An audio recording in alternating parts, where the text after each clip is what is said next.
donc des personnes qui sont hébergées, mais aussi tout un tas d'actions autres, et ça permet d'être un lieu très créatif. Je trouve que c'est un peu à l'image de Marseille, c'est une ville qui a beaucoup d'inégalités sociales de santé, mais beaucoup de créativité, et ça serait dommage de cantonner la précarité à quelque chose, des dispositifs spécifiques, des choses séparées, et de ne pas profiter de toutes les choses qu'il y a autour et qui sont obligées de s'adapter à cette précarité.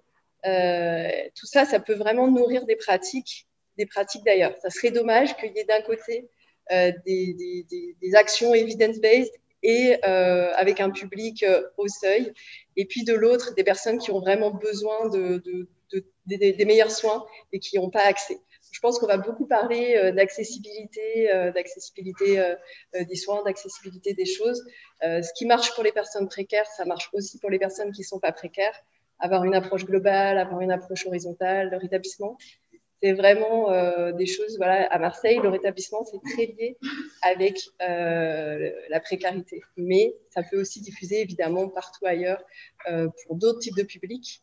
Donc voilà pourquoi un petit peu on voulait faire cette journée autour et mettre en contrepoint des systèmes qui peuvent paraître très éloignés et finalement qui peuvent se nourrir les uns des autres. Donc, bienvenue à Cocobelten, et je ne sais pas combien de plus. Si, Aurélie, tu as tout dit pratiquement. Ah, voilà, c'était la conclusion.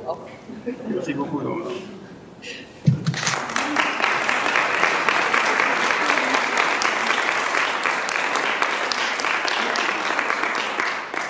Aurélie, je suis vraiment très heureux qu'on se retrouve ici. C'était un plaisir de co-préparer ça avec toi, avec ton équipe pendant cette année, avec un résultat tangible, malgré l'épidémie et les difficultés épidémiologiques sur les Bouches-du-Rhône. On a quand même réussi à maintenir l'événement, et j'en suis très heureux parce que je pense qu'il va apporter beaucoup. C'est un thème précis, mais tu l'as dit, ce qui est vrai pour les personnes précaires est vrai pour les autres, mais l'inverse n'est pas vrai. Parce que c'est une population qui n'accède pas facilement aux soins, qui ne s'investit pas dans les soins, qu'il faut aller chercher dans la rue ou ailleurs. Et je pense qu'il y a vraiment besoin de développer les techniques motivationnelles, tout ce qui est l'aller vers, de manière vraiment beaucoup plus poussée que d'habitude. Il y a énormément de choses pour des gens qui sont finalement délaissés, qui ont un pronostic extrêmement sombre. Donc ça vaut le coup de s'y intéresser. On a choisi ce thème parce qu'il y a l'équipe Mars à Marseille qui s'occupe. Ça paraissait complètement logique. Et le lieu est complètement en harmonie. Pour ceux qui sont en visio, vous ne pouvez pas le voir, mais vous verrez les photos dans le reportage qui ne manquera pas de suite. Le lieu est complètement en harmonie avec la thématique. Et je pense que c'est vraiment quelque chose d'important qui laissera une trace. Puis je pense qu'on a constitué un très beau programme. Donc je me réjouis vraiment qu'on ait cette journée-là aujourd'hui. Alors j'ai juste prévu 2-3 diapos habituels d'introduction, mais je ne vais pas être très très long. Hop. Alors par contre, Léo Florence, ça ne marche pas. Je n'arrive pas à passer les diapositives, je vais vous embêter. Ouais. Ah ben voilà. Donc voici le programme qui peut paraître chargé, mais qui ne l'est pas tant que ça. Alors les orateurs ont tous des consignes de brièveté, de concision. Je vois Malek Gaza qui est hyper stressée. Elle a eu la pression par rapport à ses 75 diapos en 3 minutes. Je crois qu'on lui a donné un rap de temps finalement. Alors à 22 minutes avec 30 diapos, donc elle va y arriver. Malek, pas de stress. Donc il y a des petits changements sur le programme. Alice Medalia de New York voulait venir physiquement. Bon, elle n'a pas pu parce que les frontières américaines ne sont pas encore ouvertes. Vous savez que c'est novembre. Donc elle a enregistré un film que nous avons sous-titré, que nous voulions passer le matin, mais elle a tenu absolument à être présente, à voir Isabelle Amado via la caméra. Et elle est où Isabelle? Elle est là, Isabelle. Donc elle sera avec Isabelle dans la session de l'après-midi à la place d'Edouard Laune et elle pourra répondre aux questions. Donc, nous avions enregistré des questions. Merci à Cécile Cordivert d'avoir fait cette séance de questions virtuelles par anticipation. Donc nous ne les passerons a priori pas, mais nous les mettrons en ligne sur YouTube avec tout le reste. Et vous aurez la possibilité de parler avec Alice cet après-midi. Et donc Edouard Laune va communiquer à sa place. Alors nous allons tenir strictement les horaires, nous allons même gagner un petit peu de temps puisque nous sommes concis sur l'introduction comme vous allez le voir. Et ce que j'aimerais vraiment dans l'idéal, c'est qu'on puisse gagner un quart d'heure sur la pause repas, en gardant à peu près la même durée, en finissant plutôt la matinée pour reprendre à 13h45, parce que le film d'Alice Medalia dure une trentaine de minutes si on garde tout. Donc ce serait dommage de le couper, ce serait dommage que ça prenne du temps sur les autres interventions, le boulot c'est tous les autres. Donc la seule solution pour bien conserver tout ça, c'est de commencer à 13h45. Après, nous verrons en fonction de la pause déjeuner qui se prend en dessous avec tout un tas de contraintes, si nous y arrivons, et puis sinon on se débrouillera quand même, ne vous inquiétez pas, on a vu pire, et on retombe toujours sur nos pattes. Donc vous verrez qu'il y a, enfin vous voyez sur le programme qu'il y a des ateliers en parallèle le matin et l'après-midi. Donc vous serez guidé par l'équipe du Centre ressources de réhabilitation psychosociale qui a fait un travail exceptionnel de préparation, qui se professionnalise d'année en année, donc ce sera fluide. Et la deuxième salle, elle est juste à côté, mais l'atelier 2 du matin et l'atelier des 4 de l'après-midi se passeront dans une plus petite salle avec un effectif limité. Donc j'espère que ça conviendra et que tous ceux qui veulent y assister pourront entrer dans les salles en question. Donc vous avez vu que les durées sont courtes pour les ateliers. Donc encore une fois, consigne de concision pour les orateurs et consigne de fermeté pour les présidents de séance, que je vois ici, qui sont stressés également. Alors c'est toujours un plaisir de vous montrer chaque année la carte du réseau de réhabilitation psychosociale qui s'étend. La particularité de la France, c'est que grâce au travail de l'Association francophone de remédiation cognitive depuis 2009, un PHRC de 2008 qui avait précédé avec certains d'entre vous qui sont dans la salle et qui vont communiquer tout à l'heure, eh bien la remédiation et la réhabilitation sont très liées. Ça c'est spécifiquement français, les Américains nous l'envient. Effectivement, la place de la remédiation qui renforce le pouvoir de décision et d'action et qui est favorable au rétablissement, ça c'est quelque chose qui est français. Isabelle avait d'ailleurs écrit un article là-dessus, qui avait été pris dans Psychiatric Services, je crois, parce qu'effectivement, dans les autres pays, c'est pas comme ça. Et la remédiation, ça reste expérimental dans des services universitaires, et en fait, personne ne bénéficie de rien, et les gens sont toujours malheureux dans des institutions ou dans la rue. Ce qui est un petit peu dommage. Ici, on a vraiment fait les choses correctement, et la remédiation est partout, et on peut dire bravo au modèle français, qui est certes administratif avec ses pesanteurs, mais au moins, quand on fait quelque chose quelque part, on est sûr que c'est partout ensuite. Ça, c'est la réglementation française. Avantages, inconvénients, tout a des avantages et des inconvénients. Et puis les labellisations, après les financements des GOS et l'instruction des GOS de 2019, ça a vraiment aidé à installer les choses très fortement dans le paysage français. Donc oui, que la carte couvre toute la France cette fois-ci. Et c'est gratuit. Et c'est gratuit, bah oui, c'est financé par la DAF, donc bravo l'assurance maladie française et le financement global de la psychiatrie. Et ça, il faut absolument le défendre et le conserver, parce que en particulier pour les populations précaires, s'il faut payer, il n'y a plus personne qui a rien. Sinon, on s'en remet au système caritatif américain. Mais je suis pas sûr que ça prenne si vite et que la qualité soit la même. Et puis il y a une hétérogénéité, c'est inéquitable. Donc gardons le système français. Et vous voyez que toute la métropole maintenant est couverte. Il y a des centres support et des centres de proximité partout. D'autres sont encore en développement, certains d'entre vous me le disaient hier soir. Ils vont être créés. Vous voyez qu'en Corse, un centre a été créé, Guadeloupe, mais aussi la Réunion, c'est en cours de création, mais aussi la Martinique, c'est en cours de création. Donc l'outre-mer est aussi couvert.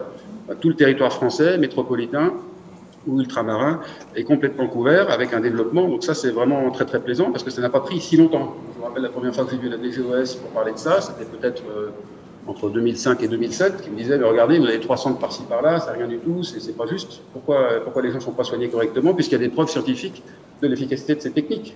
Et ils ont mis le paquet, ils nous ont aidés, et puis le résultat, il est là, et on ne peut que s'en féliciter. Alors maintenant, on est à l'étape suivante. C'est-à-dire que si on en reste à des structures de support, des structures de proximité qui soignent quelques patients dans un coin, ça reste inéquitable. La seule solution, c'est de transformer les secteurs de psychiatrie générale et de mettre la réhabilitation psychosociale et un peu de remédiation cognitive la plus générale, par exemple la méthode NIR qui est la moins coûteuse, puisqu'elle est globale et adaptée finalement à des situations très transversales. Et il faudra le dire à Alice tout à l'heure quand tu modéreras, tu lui dis ça ce matin, ça lui fera plaisir. Ben ça, il faut le mettre partout sur les secteurs de psychiatrie générale, dans les CATTP ou d'autres structures. Et ça, c'est en train de se faire. Les secteurs sont en train de se transformer. Ben, c'est encore plus plaisant parce qu'on va vraiment utiliser des moyens qui sont déjà là et qui sont finalement quantitativement tout à fait satisfaisants. Donc on va y arriver. Et moi, je suis vraiment, vraiment content qu'on en arrive à cette étape. Alors, le réseau, il fait aussi de la recherche, et c'est ça qui justifie qu'on puisse avancer. Alors là, la recherche, vous voyez, il y a un gros effort quantitatif du couple Dubroc, Marine et Julien, en 2020. Et toutes les publications qu'ils ont faites, c'est impressionnant. Donc, j'espère que Julien verra le film, et je le remercie pour tout ce qu'il a fait sur Réabase en particulier. Merci Sophie également, dont le nom est cité là. Merci Hélène Verdou, merci tous les autres. Et cet effort de recherche, il faut continuer, parce que ça sous-tend la justification des financements. On ne peut pas avoir de financement actuellement sans montrer votre efficacité. C'est pour ça que la culture de la preuve est en train de s'instaurer partout. Vous verrez tout à l'heure une présentation de ce qui se fait au CHRS Ribou avec le modèle Horizon. On va défendre nos données pour que l'ARS continue à nous financer, nous pérennise, parce que c'est des belles actions qui sont extrêmement importantes. Mais comme le reste, on doit montrer qu'on sert à quelque chose et qu'on ne coûte pas trop cher. Il y a eu des publications extrêmement importantes aussi de plein d'autres équipes dans le monde, et en particulier cette méta-analyse qui est parue dans le JAMA Psychiatrie, qui est en faveur de la remédiation cognitive, donc je voulais vous la montrer au passage, mais je ne suis pas très long, donc je ne m'attarde pas. Des publications pédagogiques, dont un nouvel article, merci Romina Manovi, sur l'efficacité de la remédiation dans la schizophrénie, ça c'est du pédagogique. Et puis une année qui était difficile pour tous, avec des confinements, avec du stress, avec éventuellement des états anxieux qui se sont, partout des états anxieux qui se sont aggravés, éventuellement des conséquences pour soi-même. Donc on a fait preuve de résilience et là je pense qu'on est en train de rebondir. On a encore des masques mais ça se normalise. Je prenais le métro ligne A hier à Lyon et c'était aussi bondé en février 2020 avant le confinement. Donc, on a retrouvé un taux de promiscuité qui montre qu'on est en train de sortir de la crise. Mais pour ça il faut continuer à se vacciner, bien évidemment. Un petit mot du site du centre ressources et du site remédiation cognitive, du site de la FRC, les deux étant très liés, le centre ressources et la FRC, c'est un petit peu la même chose, ça s'intrigue très fortement, avec un site de la FRC qui va être revu et renforcé, avec en particulier l'aide de Caroline Sédar, qui se porte volontaire pour nous aider pour le contenu scientifique. Vous voyez un nombre de visiteurs qui augmente. Là, la courbe, c'est le site de la FRC, on est arrivé à 40 000 par mois, et je gage que ça va continuer. Donc une belle visibilité. Et j'espère qu'on arrivera à toucher le grand public, parce que le but, c'est que la vision de la santé mentale et la déstigmatisation, elle diffuse complètement largement dans la population française. Le MOOC, dont il faut parler, dont tout le monde peut s'emparer, ça c'est un outil aussi pour transformer le dispositif de psychiatrie générale, que ce soit dans le public ou dans le privé, parce que c'est facile d'accès, parce que ça permet vraiment d'accéder à des contenus, des savoir-faire et puis théoriques tout à fait pertinents et extrêmement larges. Bon, qui va être amélioré cette année, merci Marie et puis les autres, et Amélie, je crois, qui sont dans le groupe, qui réfléchit à en faire un vrai parcours avec des étapes qui se succèdent plutôt que des modules en parallèle tels que c'est maintenant. En tout cas, il est déjà très présentable, les films sont intéressants et vous pouvez le valider par QCM. Vous avez 8 modules, vous avez un parcours médecin, un parcours professionnel de santé mentale non médecin, un parcours personne concernée. Donc la base est là, mais on peut encore l'améliorer dans la progressivité des apprentissages. Voilà le MOOC, on voit d'ailleurs Isabelle Amado sur la diapo de droite, et ça ressemble à ça, l'entrée dans les 8 modules, à gauche. Les colloques de la FRC, vous voyez qu'ils tournent en France depuis 2009. On essaye de couvrir toute la carte, mais il reste quelques régions, donc ça vous dit où se passeront les prochains colloques. Cette année 2021 à Marseille, vous voyez Nancy 2022, c'est la diapositive d'après. On n'a pas encore fait en Occitanie, on n'a pas encore fait en Bretagne, on n'a pas encore fait dans les Pays de Loire, en Normandie. On n'a pas encore fait Centre-Val de Loire également. Jérôme, quelque part par là, je ne sais plus où il est, mais je l'ai dit tout à l'heure, il est là, Jérôme. Donc voilà, peut-être qu'on le fera à Tours, peut-être qu'on le fera à Toulouse ou à Montpellier, peut-être qu'on le fera à Rennes ou à Brest. On verra, c'est encore en réflexion pour 2023, mais on sait déjà qu'en 2022, ce sera à Nancy, et ça va se passer sur cette magnifique place, une des plus belles de France. C'est un colloque, oui quand même, qui sera organisé, qui commence à être déjà co-organisé avec David Masson. Et ce sera un beau programme sur motivation et remédiation cognitive. Donc venez, place Stanislas, nous sommes dans des locaux municipaux avec vue sur cette place-là. Je pense que ce sera également très intéressant du point de vue scientifique. Voilà, merci à tous d'être ici aujourd'hui. Avant de nous donner rendez-vous le 30 septembre 2022, puisque la date est fixée, je vais passer la parole au premier président de séance. Comme ce n'est pas le professeur Lançon, je me passe la parole à moi-même. Et donc, je vais appeler le premier orateur. Et comme ça n'est pas Alice Médaliaquet, l'après-midi, vous voyez, c'est un jeu de piste, je demande à Edouard Lhomme de venir nous rejoindre et de mettre ses diapositives sur cet ordinateur. Merci Edouard.